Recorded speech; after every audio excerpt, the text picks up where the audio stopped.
வெண்பருத்தி நூலெடுத்து வாய் வெடிச்ச பூவெடுத்து நான் அணிஞ்சிட தொடுத்து வச்ச நடினமான மாலை இது.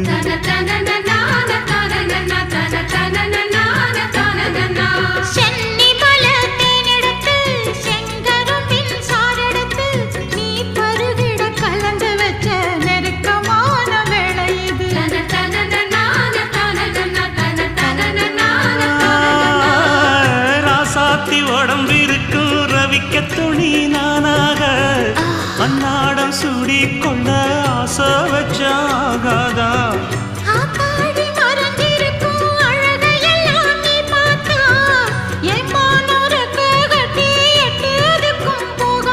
அடிச்சி சக்கரையே எட்டி நீயும் நிக்கிறையே நான் ஏங்கி ஏங்கி பார்க்கிற போறாங்க.